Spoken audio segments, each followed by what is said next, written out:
Kedaulatan Negara Kesatuan Republik Indonesia. 1. Hakikat dan teori kedaulatan. Pengertian kedaulatan. Kata kedaulatan berasal dari bahasa Arab yaitu daulah, yang artinya kekuasaan tertinggi. Pengertian kedaulatan itu sendiri adalah kekuasaan yang tertinggi untuk membuat undang-undang dan melaksanakannya dengan semua cara yang tersedia. Oleh karena itu, kedaulatan rakyat membawa konsekuensi bahwa rakyat adalah pemegang kekuasaan tertinggi dalam kehidupan bermasyarakat dan bernegara. Kedaulatan rakyat berarti juga pemerintah mendapatkan mandatnya dari rakyat, oleh rakyat, dan untuk rakyat. Demokrasi adalah pemerintahan dari, oleh, dan untuk rakyat.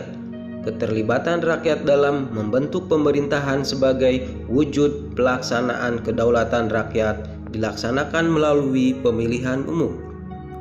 Pelaksanaan prinsip kedaulatan rakyat dapat dilakukan melalui demokrasi langsung dan demokrasi perwakilan. Demokrasi langsung bercirikan rakyat mengambil bagian secara pribadi dalam tindakan-tindakan dan pemberian suara untuk membahas serta mengesahkan undang-undang. Sementara itu, dalam demokrasi perwakilan, rakyat memilih warga lainnya sebagai wakil yang duduk di lembaga perwakilan rakyat untuk membahas dan mengesahkan undang-undang. Sifat-sifat kedaulatan. Menurut pendapat Jane Bodin, kedaulatan memiliki 4 sifat pokok, yaitu 1. Asli artinya kekuasaan tidak berasal dari kekuasaan lain yang lebih tinggi. 2. Permanen, artinya kekuasaan itu tetap ada sepanjang negara tetap berdiri walaupun pemerintah sudah berganti. 3. Tunggal, artinya kekuasaan itu merupakan satu-satunya dalam negara dan tidak dibagikan kepada badan-badan lain. 4. Tidak terbatas, artinya kekuasaan itu tidak dibatasi oleh kekuasaan lain. Negara yang berdaulat adalah negara yang mempunyai kekuasaan tertinggi atas suatu pemerintahan negara. Perjuangan bangsa Indonesia untuk memperoleh suatu kedaulatan berhasil meraih titik puncaknya pada saat proklamasi kemerdekaan pada tanggal 17 Agustus 1945. Adanya pemerintahan yang berdaulat merupakan salah satu unsur konstitutif dari sebuah negara merdeka secara de facto, di samping harus memiliki rakyat dan wilayah. Macam-macam kedaulatan. Kedaulatan atau kekuasaan tertinggi suatu negara terdiri atas 2 bentuk, yaitu kedaulatan ke dalam dan kedaulatan keluar. 1. Kedaulatan ke dalam berarti bahwa bangsa yang merdeka memiliki kekuasaan untuk menyusun dan mengatur organisasi pemerintahan sendiri menurut kehendak bangsanya sendiri, serta kekuasaan untuk mengelola semua yang ada di wilayahnya yang mengandung sumber daya alam baik di darat, laut maupun udara untuk kemakmuran rakyatnya tanpa campur tangan negara lain berdasarkan peraturan perundang-undangan yang berlaku. 2. Kedaulatan keluar berarti mempunyai kekuasaan untuk berhubungan dan bekerja sama dengan bangsa lain tanpa terikat oleh kekuasaan lain. Contoh pelaksanaan kedaulatan keluar antara lain mengadakan perjanjian dengan negara lain, menyatakan perang atau perdamaian, ikut serta dalam organisasi internasional, dan sebagainya. Teori kedaulatan. Terdapat beberapa teori kedaulatan dari beberapa ahli kenegaraan. 1. Teori kedaulatan Tuhan. Pelopor teori kedaulatan Tuhan antara lain Agustinus, Thomas Aquino, Friedrich Hegel, dan F.J. Stahl. Teori kedaulatan Tuhan merupakan teori kedaulatan yang pertama dalam sejarah. Teori ini mengajarkan bahwa negara dan pemerintah mendapat kekuasaan tertinggi dari Tuhan sebagai asal segala sesuatu atau causa prima.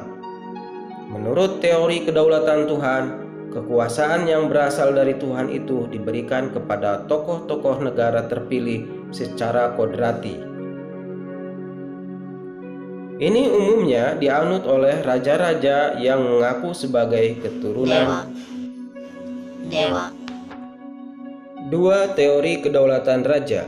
Pada abad pertengahan, teori kedaulatan Tuhan berkembang menjadi teori kedaulatan raja yang menganggap bahwa raja bertanggung jawab terhadap dirinya sendiri. Kekuasaan raja yang berada di atas konstitusi. Seorang raja bahkan tidak perlu menaati hukum moral agama, justru karena statusnya sebagai representasi atau wakil Tuhan di dunia, maka pada saat itu kekuasaan raja berupa tirani bagi rakyatnya. Peletak dasar utama teori ini adalah Niccolo Machiavelli melalui karyanya Il Principe. Ia mengajarkan bahwa negara harus dipimpin oleh seorang raja yang memiliki kekuasaan mutlak.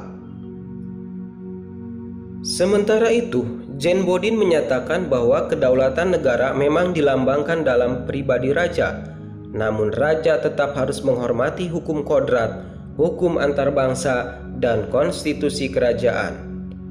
Di Inggris, teori ini dikembangkan oleh Thomas Hobbes yang mengajarkan bahwa kekuasaan mutlak seorang raja justru diperlukan untuk mengatur negara dan menghindari homo homini lupus. Teori kedaulatan raja beranggapan bahwa kekuasaan tertinggi terletak di tangan raja sebagai penjelmaan kehendak Tuhan. Karena kedaulatan dimiliki para raja, akhirnya raja berkuasa dengan sewenang-wenang. 3. Teori kedaulatan negara. Menurut teori kedaulatan negara, kekuasaan terletak pada negara. Sumber kedaulatan adalah negara, yang merupakan lembaga tertinggi kehidupan suatu bangsa. Kedaulatan timbul bersamaan dengan berdirinya suatu negara. Hukum dan konstitusi lahir menurut kehendak negara dan diabadikan kepada kepentingan negara. Para penganut teori ini melaksanakan pemerintahan tirani. Hal tersebut terbukti melalui sikap kepala negara yang bertindak sebagai diktator. Peletak dasar teori ini antara lain Jane Bodin, Friedrich Hegel, Jacques Jelinek, George Jelinek, dan Paul Lawan. Pengembangan teori Hegel menyebar di negara-negara komunis. 4. Teori kedaulatan hukum. Berdasarkan pemikiran teori kedaulatan hukum, kekuasaan pemerintah berasal dari hukum yang berlaku. Hukumlah baik tertulis maupun tidak tertulis yang membimbing kekuasaan pemerintah.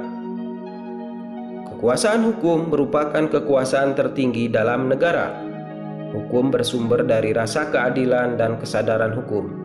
Negara melindungi hak-hak warga negara dan mewujudkan kesejahteraan umum. Etika normatif negara yang menjadikan hukum sebagai panglima, mewajibkan penegakan hukum dan penyelenggaraan negara dibatasi oleh hukum. Pelopor teori kedaulatan hukum diantaranya Hugo de Groot, Kreb, Immanuel Kant, dan Leon de Guit. 5. Teori kedaulatan rakyat. Teori kedaulatan rakyat beranggapan bahwa rakyat merupakan kesatuan yang dibentuk oleh suatu perjanjian masyarakat. Kemudian sebagai pemegang kekuasaan tertinggi, rakyat memberikan sebagian kekuasaannya pada penguasa yang dipilih oleh rakyat, dan penguasa tersebut harus melindungi hak-hak rakyat.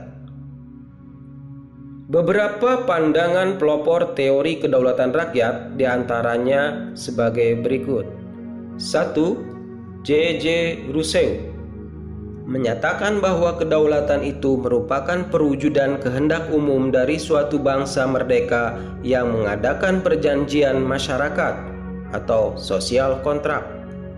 2. Johannes Althusius menyatakan bahwa setiap susunan pergaulan hidup manusia terjadi dari perjanjian masyarakat yang tunduk kepada kekuasaan, dan pemegang kekuasaan itu dipilih oleh rakyat. 3. John Locke menyatakan bahwa kekuasaan negara berasal dari rakyat, bukan dari raja.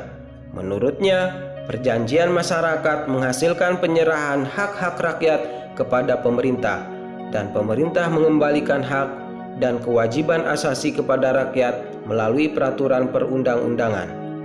John Locke menyimpulkan bahwa terbentuknya negara melalui factum unionis, yaitu perjanjian antara individu untuk membentuk suatu negara. Factum subjectionis, yaitu perjanjian antara individu dan wadah atau negara untuk memberi kewenangan atau mandat kepada negara berdasarkan konstitusi atau undang-undang dasar. 4. Menurut Montesquieu, seorang ahli dari Prancis berpendapat bahwa agar kekuasaan dalam suatu negara tidak terpusat pada seseorang, kekuasaan dalam suatu negara dibagi ke dalam 3 kekuasaan yang terpisah, separated of power. Pemegang kekuasaan yang satu tidak memengaruhi dan tidak ikut campur tangan terhadap kekuasaan lainnya. Pembagian kekuasaan dalam negara dibagi atas 3 kekuasaan, yaitu sebagai berikut. 1. Kekuasaan legislatif, yaitu kekuasaan untuk membuat peraturan perundang-undangan dalam suatu negara. 2. Kekuasaan eksekutif, yaitu kekuasaan untuk melaksanakan peraturan perundang-undangan yang berlaku. Kekuasaan eksekutif sering disebut sebagai kekuasaan menjalankan pemerintah. 3. Kekuasaan yudikatif, yaitu kekuasaan untuk menegakkan peraturan perundang-undangan yang berlaku apabila terjadi pelanggaran. Kekuasaan yudikatif sering disebut sebagai kekuasaan kehakiman. Teori ini disebut juga dengan teori trias politika atau teori pemisahan kekuasaan.